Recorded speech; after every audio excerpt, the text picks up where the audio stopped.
नमस्कार प्यारे बच्चों, छात्र छात्राओं, स्वागत है आपका एसआर साइंस स्टडी में। देखिए, हम पढ़ रहे थे लेसन नंबर 2 में। लेसन नंबर 2 के अंदर हम पढ़ रहे हैं लवण परिवार। लवण क्या होता है, लवण के बारे में आज हम अध्ययन करेंगे। सर्वप्रथम देखिए, नंबर 1 जो है उदासीन लवण। ये कौन सा लवण होता है? सामान्य जो लवण है वह उदासीन लवण ही होता है। कब बनता है उदासीन लवण? जब प्रबल क्षार एवं प्रबल अम्ल दोनों की अभिक्रिया होती है। प्रबलित तो क्षार हो, प्रबली अम्ल हो, जब दोनों के बीच अभिक्रिया होती है उस समय बनता है लवण, और इस लवण को कहते हैं उदासीन लवण। कौन सा लवण बनता है? यह बनता है उदासीन लवण। ये देखिए, सबसे पहले हम लेंगे प्रबल क्षार। कौन है? सोडियम हाइड्रोक्साइड को ले लेते हैं। ये सोडियम हाइड्रोक्साइड NaOH प्लस प्रबल अम्ल लेंगे HCl। दोनों के बीच अभिक्रिया होगी। देखिए क्या प्राप्त होगा। यहाँ पर Na है, सोडियम है, यहाँ पर Cl है। यहाँ दोनों के बीच अभिक्रिया हो जाएगी, सीधा सीधा बन जाएगा NaCl। शेष क्या निकल जाएगा? शेष इसमें निकल जाएगा। यहाँ पर है OH और यहाँ पर है H, तो यहाँ पर क्या प्राप्त हो जाएगा? H2O, जल प्राप्त हो जाएगा। ये देखिए, जब सोडियम हाइड्रोक्साइड की अभिक्रिया HCl के साथ में होती है तो NaCl प्लस जल प्राप्त होता है। तो यह जो NaCl क्या है? ये एक प्रकार का लवण है, और यह ऐसा लवण है, यह उदासीन लवण है कि जब प्रबल अम्ल और प्रबल क्षारक के बीच में अभिक्रिया होती है तो उनके साथ बनने वाला जो लवण होता है उस लवण को हम कहते हैं उदासीन लवण कहा जाता है। ये देखिए, सोडियम हाइड्रोक्साइड की अभिक्रिया HCl के साथ में तो NaCl प्राप्त होगा। NaCl क्या है? एक प्रकार का उदासीन लवण है। इसके बाद देखिए अम्लीय लवण। ये कौन से लवण होते हैं?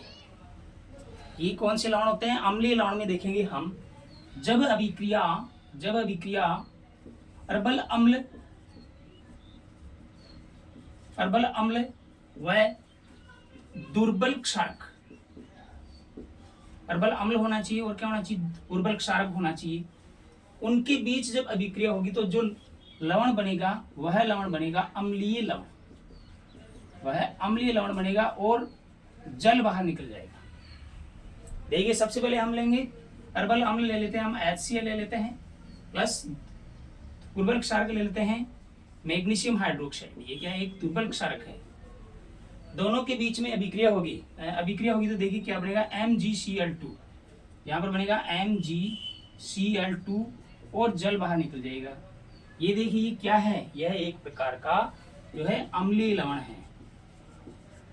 अम्लीय लवण जब प्रबल अम्ल और दुर्बल क्षारक के बीच अभिक्रिया होती है तो जो लवण प्राप्त होता है उस लवण को हम कहते हैं अम्लीय लवण कहा जाता है। जैसे जो है HCl प्लस मैग्नीशियम हाइड्रोक्साइड के बीच में होगी तो MgCl2 बनेगा। ये MgCl2 बनेगा और जो है जल बाहर निकल जाएगा। अर्थात जो MgCl2 जो बना है वह क्या है? वह जो एक प्रकार का अम्लीय लवण होता है। नेक्स्ट हम देखेंगे क्षारीय लवण। क्षारीय लवण क्या होता है कि जब प्रबल क्षारक हो और दुर्बल अम्ल हो, जो भी लवण बनेगा उसका जो अम्ल या क्षारक हो है कैसा होना चाहिए? प्रबल होना चाहिए। जब इनके बीच में अभिक्रिया होगी, इसके बीच में होगी प्रबल क्षारक के बीच में और दुर्बल अम्ल के बीच में अभिक्रिया होगी, उस समय जो लवण बनेगा उसको कहते हैं क्षारीय लवण। तो हम लेते हैं, देखिए प्रबल क्षारक जो है सोडियम हाइड्रोक्साइड को ले लेते हैं। दुर्बल अम्ल जो हम लेंगे वह लेंगे हाइड्रोजन कार्बोनेट को, यानी कार्बनिक अम्ल को हम ले लेते हैं। ये देखिए, सोडियम हाइड्रोक्साइड प्लस H2CO3 यानी हाइड्रोजन कार्बोनेट, या बोल सकते हैं कार्बनिक अम्ल भी कहा जाता है। दोनों के बीच में अभिक्रिया होगी। देखिए यहाँ पर क्या प्राप्त होगा? सोडियम कार्बोनेट प्राप्त होगा। शेष क्या प्राप्त हो जाएगा? शेष जो है आपका जल बाहर निकल जाएगा। ये देखिए, इसमें तो यहाँ पर ऑक्सीजन हो गए हैं 2 और 5 हो गए हैं, यहाँ पर 3 और ये 2 5। ये देखिए, तो यहाँ पर सोडियम हाइड्रोक्साइड की अभिक्रिया जब H2CO3 हाइड्रोजन कार्बोनेट के साथ में होगी उस समय सोडियम कार्बोनेट प्राप्त होगा, जो क्या है? एक क्षारीय लवण है और जल बाहर निकल जाएगा। अर्थात जब प्रबल क्षारक और दुर्बल अम्ल के साथ में विक्रिया होती है उस समय बनने वाला जो लवण होता है उसको हम कहते हैं क्षारीय लवण। क्षारीय लवणों का जो उपयोग होता है वह किसमें किया जाता है? मुख्यतः जो एंटासिड के रूप में भी किया जाता है, क्योंकि ये इनका जो पीएच का मान जो होता है वह 7 से थोड़ा सा अधिक होता है। इसके कारण ये जो है अम्ल को उदासीन करने के काम में भी लिए जाते हैं। जैसे NaHCO3 जैसे खाने का जो सोडा है वह क्या है? एक प्रकार का क्षारीय लवण है। अर्थात क्षारीय लवणों का जो उपयोग है वह जो एंटासिड के रूप में अर्थात अपच को दूर करने के लिए भी किया जाता है। फिर हम देखेंगे, देखिए कि प्रबल अम्ल कौन से हैं, दुर्बल अम्ल कौन से हैं, प्रबल क्षारक कौन से हैं, दुर्बल क्षारक कौन से हैं। देखिए प्रबल अम्ल कौन कौन से हैं। ऐसे जो है ना HCl क्या है? प्रबल अम्ल है।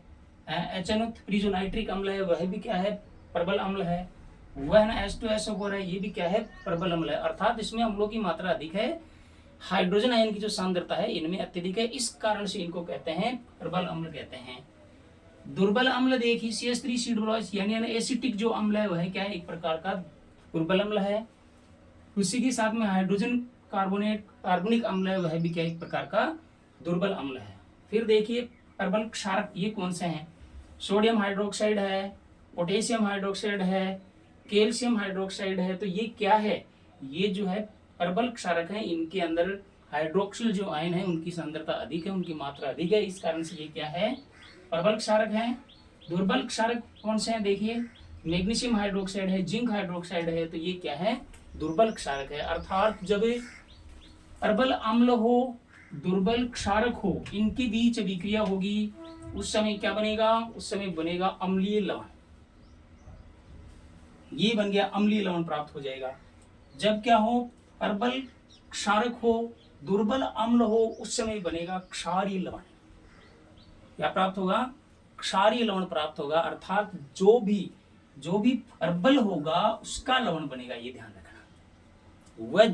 वह जो उदासीन लवण क्या होता है कि जब प्रबल ही क्षार हो, प्रबल ही अम्ल हो, दोनों के बीच जब अभिक्रिया होती है तो उस समय लवण जो बनता है उस लवण को कहते हैं उदासीन लवण कहा।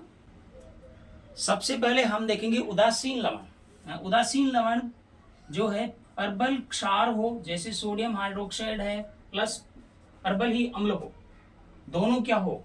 प्रबल होने चाहिए दोनों। बनने पर देखिए क्या बनेगा? NaCl बनेगा, अर्थात साधारण नमक बनेगा, NaCl बनेगा। ये क्या है? यह आपका उदासीन लवण है। ऐसा लवण है यह उदासीन लवण है और जल प्राप्त हो जाएगा। तो देखिए कि प्रबल क्षार हो, प्रबल अम्ल हो, इनके बीच अभिक्रिया होगी, जो भी लवण बनेगा वह लवण है उदासीन लवण कहलाता है। इसके बाद में देखिए अम्लीय लवण कौन सा है? अम्ल का मतलब होता है कि प्रबल अम्ल होना चाहिए। मान लो कि HCl है अपने पास में, यह है HCl और इसकी अभिक्रिया हो रही दुर्बल क्षारक के साथ है, मैग्नीशियम हाइड्रोक्साइड के साथ होगी। तो देखिए इसमें क्या बनेगा? मैग्नीशियम क्लोराइड बनेगा और जल बाहर निकल जाएगा। यह जो मैग्नीशियम क्लोराइड जो बना है कैसा लवण है? यह अम्लीय लवण है। कैसा लवण है ये अम्लीय लवण है। ये देखिए कि जब प्रबल अम्ल और दुर्बल क्षारक के बीच अभिक्रिया होगी उस समय जो भी लवण बनेगा उसे कहते हैं अम्लीय लवण। क्षारीय लवण कौन सा होना चाहिए? जो है प्रबल क्षार होना चाहिए। जैसे सोडियम हाइड्रोक्साइड है, इसकी अभिक्रिया मान लो कि एसिटिक अम्ल के साथ में हो रही है। देखिए क्या प्राप्त होगा? यहाँ पर Na हुआ है ना CH3COO, सोडियम एसीटेट प्राप्त होगा और जल बाहर निकल जाएगा। तो सोडियम एसीटेट क्या है? या इसका नाम है सोडियम एथॉक्साइड भी कहते हैं इसे। सोडियम एसीटेट जो है एक प्रकार का यह क्या है? क्षारीय लवण है। क्या है? क्षारीय लवण है। अर्थात जब दोनों ही क्या हो? प्रबल हो, उस समय जो लवण बनेगा उसे कहते हैं उदासीन लवण। जब क्या हो? प्रबल अम्ल हो, क्षारक जो है दुर्बल हो, उस समय बनेगा अम्लीय लवण। वह उसी के साथ में क्षारीय लवण। यह क्या होता है? जब प्रबल क्षार हो और अम्ल कैसा हो? दुर्बल हो, उस समय बनने वाले जो लवण है उनको कहते हैं हम क्षारीय लवण कहा जाता है। साधारण नमक जो है वह उदासीन लवण की श्रेणी में आता है। लवणों का यदि पीएच देखें तो ये देखिए जो होता है उदासीन जो लवण है, जो उदासीन लवण है उसका पीएच होता है, पीएच मान जो है वह 7 होता है, ध्यान रखना।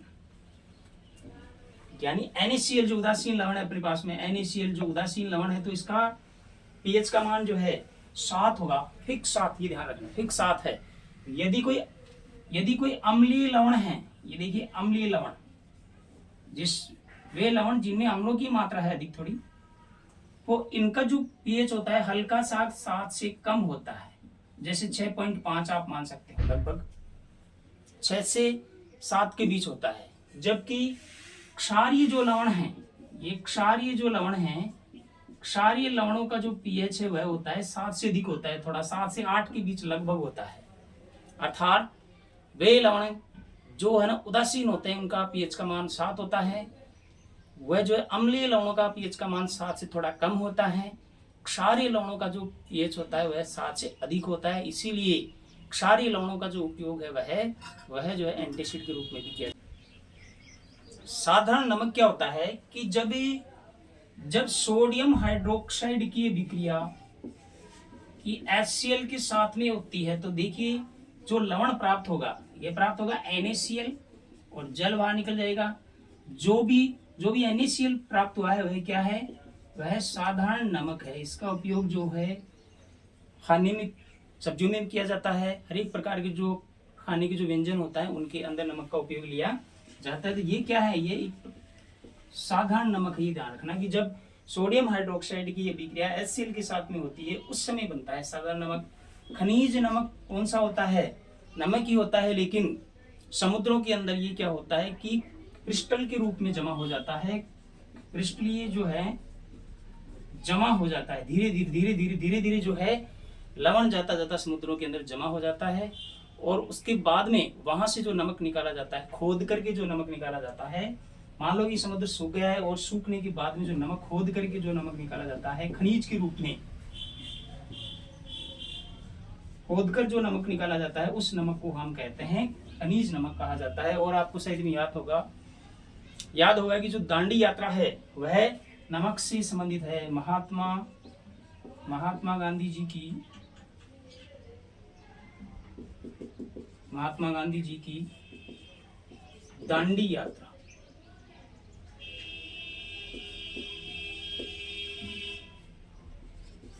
दांडी यात्रा जो है वह नमक से संबंधित है। जब हमारा देश आज़ाद नहीं हुआ था तो उस समय क्या था, अंग्रेजों का राज था, और नमक के जो है उत्पादन के ऊपर, वह जो उपयोग के ऊपर वो टैक्स लगता था, तो उस टैक्स को हटाने के लिए महात्मा गांधी जी ने दांडी यात्रा की थी। अर्थात नमक जो है साधारण जो लवण है हमारे लिए सांस्कृतिक रूप से भी बहुत महत्व रखता है। उसी प्रकार हमारे भोजन का जो है मुख्य अंग भी माना जाता है, मुख्य जो अवयव भी माना जाता है। लवण जो परिवार है लंबा चौड़ा है, बहुत ज़्यादा, उसमें अम्लीय लवण आते हैं, उसी के बाद में क्षारीय लवण आते हैं। इनके बारे में आपको संपूर्ण जानकारी दे दी गई है। मैं समझता हूँ कि आपकी ये बातें समझ में आई होंगी। नेक्स्ट क्लास में हम देखेंगे क्लोर क्षार अभिक्रिया। धन्यवाद।